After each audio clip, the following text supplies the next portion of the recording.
Olá, seja muito bem-vindo. Com alegria iniciamos mais um podcast nesta Semana Eucarística em nossa paróquia Santo Antônio de Curvelo. E temos uma pessoa muito especial que foi convidada para estar aqui hoje conosco, é o Padre Marcelo Moreira da Fonseca Filho. Muito bem-vindo, Padre Marcelo. Que alegria recebê-lo aqui conosco. Obrigado, Padre Frederico. É uma alegria minha estar com vocês, paróquia tão querida, amada aqui de Curvelo, a paróquia Santo Antônio, em comunhão sempre com a nossa paróquia Santo Antônio de Inimutaba. Que também é Santo Antônio. Padre Marcelo, ele é curvelano, ele é graduado em filosofia, em teologia, pós-graduado em Sagrada Liturgia e tem muita experiência no atendimento de direção espiritual, com um trabalho longo, vasto, de auxílio às pessoas. O podcast de hoje vai trazer um tema muito especial: as enfermidades da alma. E nas enfermidades da alma, nós estamos lembrando que estamos fazendo durante esta Semana Eucarística um percurso que nós intitulamos como uma verdadeira travessia da miséria ao altar. E nessa travessia, meditamos os 7 pecados capitais. Hoje, de maneira especial, o pecado da inveja. Como os outros pecados, é um pecado capital, isto é, ele é porta de entrada para outros pecados. Então, Padre Marcelo, normalmente a psicologia, as pessoas como as pessoas com as quais nós convivemos, quando fala de enfermidade, pensam sempre numa enfermidade psíquica ou pensam numa enfermidade fisiológica, não é? E nós hoje vamos tratar das enfermidades da alma. Parece mesmo que essas enfermidades da alma nascem de uma espécie de uma deformação do olhar interior da pessoa, do coração, vamos dizer, uma corrosão das virtudes, da ruptura, digamos mais ainda, da relação do bem. É isso mesmo, Padre Marcelo? Exatamente, e por isso é importante nós compreendermos que assim como nós temos um organismo físico, nós temos também um organismo espiritual.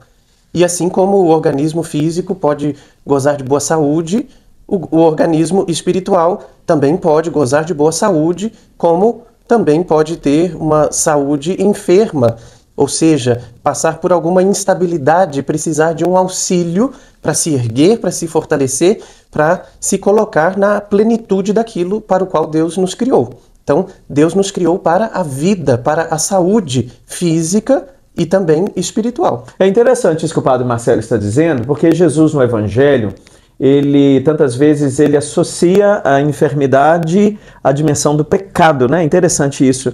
E ele não só perdoa o pecado, como para aqueles que não aceitam o perdão do pecado, porque não consideram como Deus, ele vai e cura. Mas a cura é só em razão de uma enfermidade, né? Então, a cura física em razão da enfermidade espiritual. Interessante isso que o Padre Marcelo está dizendo. E é interessante também porque muitas vezes Jesus não cura no Evangelho. Existem ocasiões em que as pessoas procuram Jesus, pedem a cura e por algum motivo Jesus não cura. Isso passa pelo sinal da cura espiritual. Jesus cura o corpo quando ele quer curar o espírito. A intenção de Jesus é sempre dar a salvação àqueles que são por ele tocados. Então, por isso, nós todos temos esta necessidade de rompermos com o pecado e entrarmos num caminho de virtude que corrija esta enfermidade, esta doença da alma, essa doença espiritual e nos torne pessoas iluminadas, pessoas mais semelhantes ao próprio nosso Senhor Jesus Cristo. E se não houver essa ruptura, né, a palavra de Deus mesmo nos lembra, um abismo leva a outro abismo, né? E um pecado vai levando a outro pecado, o distanciamento da graça, isso é cada vez mais corrosivo e isso pode se alastrar numa imagem assim muito pragmática, né? Com comportamentos tantos que chega um momento em que o Filho de Deus ele já não sabe mais o que é bem e o que é mal, que o Papa São João Paulo II dizia, o eclipse da consciência.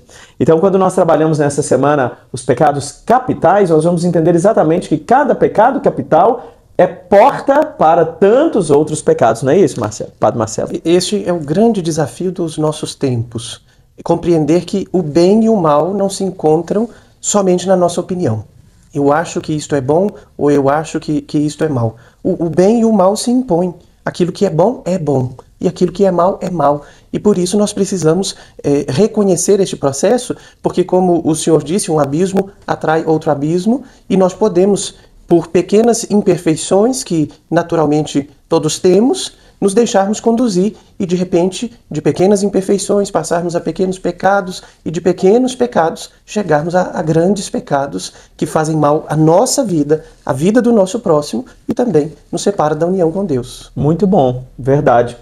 Inclusive, a palavra também vai nos lembrar que o salário do pecador não é a morte. Então, na verdade, o oposto da vida é o que o pecado pode gerar. Não só na relação conosco mesmos, mas na relação com o próximo, na relação desordenada com as coisas, com a matéria, as relações afetivas, o lugar de destaque, a luta pelo poder, tudo isso, se não for muito bem apoiado pela graça de Deus, nós podemos de fato cair em um abismo profundo.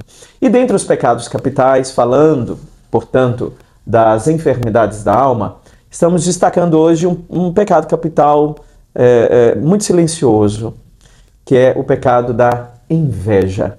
O que o senhor poderia falar para nós desse pecado da inveja dentro das enfermidades da alma, Padre Marcelo?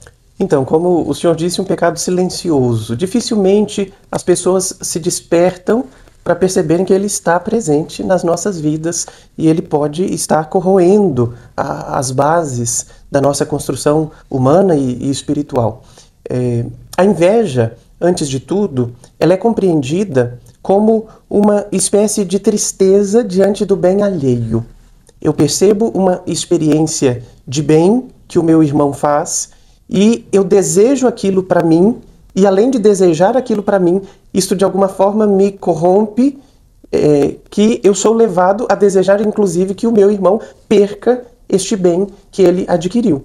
Por isso, a inveja, ela nasce de uma experiência de orgulho, ela parte de uma experiência de certa superioridade, então ninguém pode estar acima de mim, ninguém pode ter mais do que eu tenho, ninguém pode ir mais longe do que eu fui, e por isso a inveja é um pecado contra a caridade.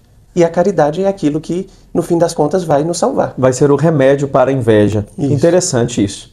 Eu li de um autor, já que nós estamos falando da inveja, ele dá a entender que o invejoso, ele deseja aquele objeto como se fosse dele. O cargo, a família, a realidade, né? É uma ideia distorcida da realidade. É muito triste isso. E ele gasta energia com isso, porque ele acha que aquilo que o outro tem, que o outro possui, deveria ser dele. E não deveria ser dele, não é dele e não pertence a ele. Então ele vê o outro sempre como uma espécie de concorrência.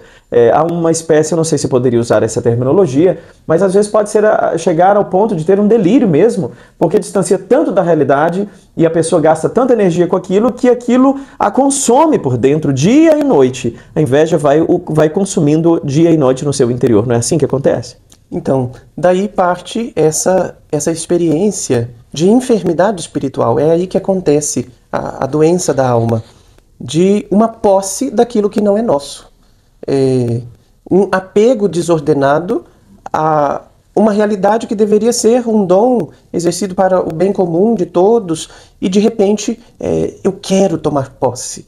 Nós podemos recordar lá do Gênesis, Adão e Eva, eles veem o fruto proibido e eles querem tomar posse, porque eles não se sentem ainda no domínio de todas as coisas. Então, eles são levados por este impulso interior de conhecerem o bem e o mal.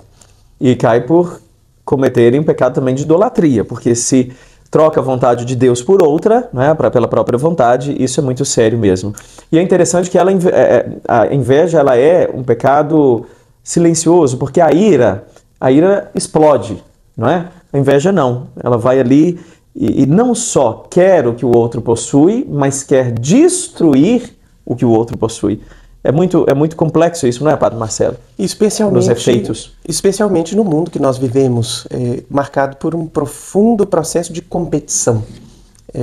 Basta abrirmos qualquer rede social e no instante ali estarão inúmeras provocações de competição.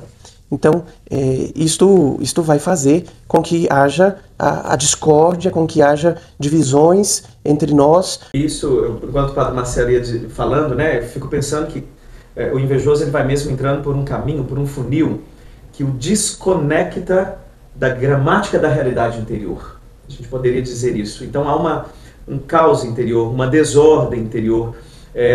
Então o sujeito ele vai esquecendo o quê? Da finalidade da própria vida, como você disse, aquilo que lhe pertence como próprio, né? Aquilo que Deus sonhou também para ele, né? Quando projeto pessoal de vida. Então há uma desconexão com a finalidade própria sua e há uma desconexão com a própria vocação também. Sim. Porque aí, como eu estou tão centrado, como se está tão focado naquilo que é do outro, então pode haver essa desconexão com a própria realidade, gerando então um virtualismo ruim, que inicialmente eu chamei de delírio. Então pode ser um problema muito sério isso, né? E sem contar que isso vai abrir porta para tantas outras realidades secundárias. Então, por isso a inveja, ela muito facilmente fixa o sujeito no outro. E a partir dessa fixação, o sujeito perde a capacidade de se reconhecer. Então não consegue identificar os seus próprios dons, as suas próprias qualidades, suas próprias virtudes, que Deus concede a todos, porque Ele é bom. E logo, o sujeito também, invejoso, vai perdendo a capacidade de enxergar os seus vícios. Ele vai perdendo a capacidade de reconhecer que ele está deixando de viver a própria vida com todas as potencialidades para viver a vida do outro. E isso com tristeza, porque é um efeito catastrófico também para o próprio ser, que vai viver uma tristeza. Porque ele nunca vai alcançar aquela realidade que não é a realidade dele, é a realidade do outro. Ele não vai alcançar porque aquilo não lhe pertence, então tem uma tristeza. Mas é a tristeza estéril, é a tristeza que não floresce. É diferente de quando nós passamos por provações da vida, que aquilo pode nos associar à cruz de Cristo, pode nos purificar, pode nos redimir quando eu dou um sentido àquele sofrimento. Esse sofrimento é um sofrimento estéril, é um sofrimento que não floresce, que não leva a nada de bom, pelo contrário, né? Pode levar a outros mecanismos piores. Abrir porta para outras enfermidades da alma, não é isso, Padre Marcelo? Então, antes de tudo, a descoberta da própria vocação lança o sujeito nesta intimidade de Deus. Porque descobrir a própria vocação é descobrir aquilo que Deus quer de mim, de uma forma singular. O projeto de Deus para a minha vida. Se eu não me abro a este projeto de Deus, logo a minha vida vai começando a se complicar. E a inveja, portanto, não fica ali, isolada, naquele processo de vontade ou naquele processo de desejo. A inveja ela vai se manifestar através da gula. Então, durante estes últimos dias, nós vimos a explosão do morango do amor. E porque todo mundo está comendo, nós também precisamos comer. Começamos um processo de despersonalização. De repente, eu não necessariamente tenho vontade disto, mas porque eu vejo um movimento comum, eu simplesmente me deixo levar por aquilo.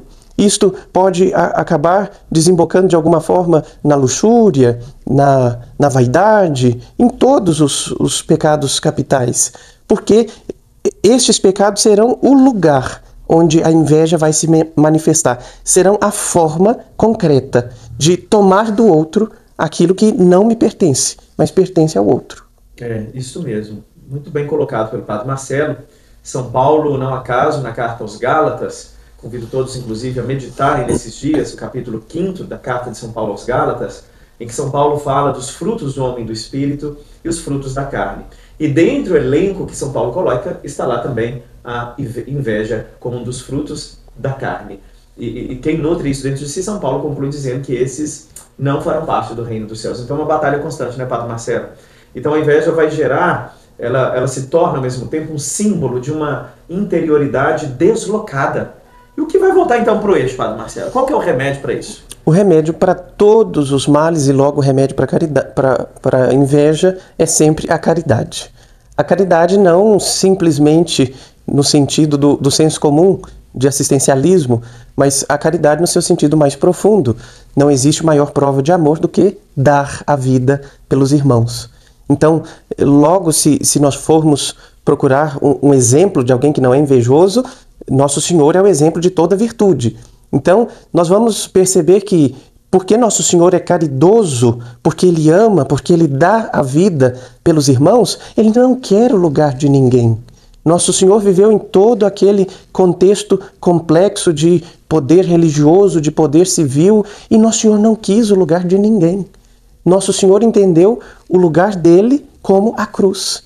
Foi este o trono que Nosso Senhor se assentou. dali Nosso Senhor dá a vida. Então, que aquele que possui poder político que tenha o exercício do poder político da melhor forma possível. É isso que Nosso Senhor quer. O que possui uma força religiosa que exerça isto com amor pelos irmãos. O pai e a mãe de família, cada um na sua realidade, que se dê o melhor. Então, o caridoso, ele quer servir de instrumento para que cada um coloque o seu melhor para fora. E logo nós temos aí um campo fecundo para vivermos num ambiente sadio, num ambiente agradável. Aí é outra conversa, né? Então é preciso mesmo fazer essa travessia, né, Padre Marcelo? Dessa miséria que nós podemos cair ao altar do sacrifício, ao altar do amor, ao altar da Eucaristia. A psicologia contemporânea fala muito de transtornos, né? De disfunções, de desregulações, né? De repente, às vezes, é uma enfermidade da alma que pode também gerar isso. E às vezes é necessário também algum acompanhamento psicológico, claro, que dê suporte à pessoa, que dê apoio à pessoa, que dê instrumentos com a ciência para que ela consiga ter um pensamento mais saudável. Porque sempre a estrutura humana vai ser penso, sinto, comporto, não é? Então, à medida em que ele cuida da alma e da dimensão também espiritual, ele cuida da alma psique também, né? Então, são acompanhamentos que vêm em conjunto. Claro. Né? O homem nunca vai dissociar e usar dos meios que a ciência tem para ajudar a pessoa a ter uma visão mais real da vida e abandonar esses comportamentos que podem levar a nada, só a tristeza e tornar uma vida mais fechada, uma vida amarga, uma vida difícil, uma vida pouco oblativa. Imagine, alguém que é assim dificilmente vai viver bem na vida matrimonial, que é toda oblatividade. O consagrado também vive a sua vocação toda ela com oblatividade. E se não houver isso, então, se não voltar ao eixo, ele vai viver deslocado, com foco fora de si, em outras realidades, e isso é muito triste. Não é isso, Padre Marcelo? Pois então, Nosso Senhor nos convida a este exercício de uma cura completa. Nós somos corpo, mente e espírito. E desassociar estes elementos é negar a força e o poder do próprio Deus. Colocar uma carga somente no elemento espiritual e deixar de cuidar do corpo é tentar a Deus, porque Deus nos deu o corpo como um dom precioso. É daí que tudo parte, na verdade. Tudo parte do corpo. O próprio Deus quis assumir um corpo humano. Se o corpo humano não fosse precioso, Deus não viria assumir o corpo humano. Então, este cuidado integral da pessoa humana, também só cuidar do corpo, só cuidar da mente, não cuidar da alma e do espírito é insuficiente. Porque nós precisamos também desse cuidado espiritual, desse cuidado da alma, para nos integrarmos e aí encontrarmos em Nosso Senhor este modelo de paz, esta pacificação interior que nós todos necessitamos. No fim das contas, o invejoso que procura o bem no outro, ele está procurando uma paz. Ele acredita que aquele bem vai pacificá-lo, mas dificilmente ele chega a conseguir aquele bem do outro. E ainda que ele chegasse a conseguir o bem alheio, ele perceberia que ali não se encontra a paz. Exatamente. Ele continua fora do eixo, continua desconectado, continua enfermo na sua alma.